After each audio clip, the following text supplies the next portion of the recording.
Ore 13:30, Marco Zambuto arriva a Palazzo dei Giganti, varca il portone d'ingresso e si reca al secondo piano. Passano poco più di 15 minuti e, così come imposto dalla legge in materia, consegna nelle mani del segretario generale Carmelo Burgio la lista completa degli assessori designati. Alle 14 in punto scade il termine e, tra la sorpresa generale, non si vede arrivare l'altro antagonista del ballottaggio, Totò Pennica. Il segretario del comune di Agrigento spiega: c'è una sentenza in merito che fa slittare il termine di 24 ore e allora tutti i riflettori si accendono su Marco Zambuto, che assicura: in ogni caso non faremo ricorso.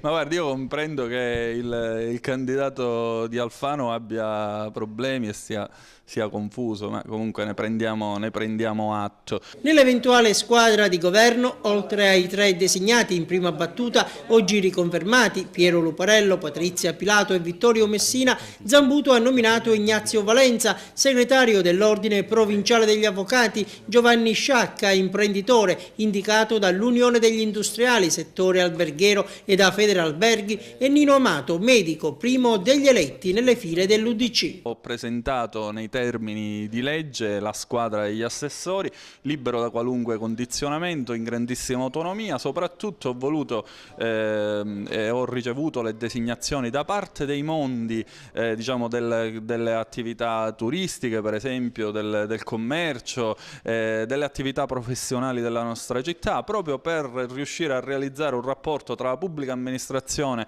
e diciamo la società civile che ogni giorno vive questa città nel migliore modo possibile. E dando uno sguardo alla squadra degli assessori emerge come Zambuto, confermando le dichiarazioni della vigilia, ha detto no ad eventuali apparentamenti, andrà avanti con le liste di partenza, UDC e Patto per il Territorio. Mi rivolgo agli elettori che nel primo turno hanno votato a Mariella Lobello, hanno votato a Giampiero Carta, hanno votato a Giuseppe Arnone. Io non ho fatto e non faccio apparentamenti con i partiti che hanno sostenuto queste candidature, perché questo sarebbe innaturale e soprattutto sarebbe una contraddizione rispetto al voto che c'è stato qualche giorno fa. Se Pennica dovesse apparentarsi con le liste collegate in prima battuta a Mariella Lobello, lei perderebbe la possibilità del premio di maggioranza e dunque in Consiglio Comunale avrebbe una minoranza. Ecco, come potrebbe eventualmente poi confrontarsi e rapportarsi con l'Aula? Qua il problema non è dei seggi in più o dei seggi in meno,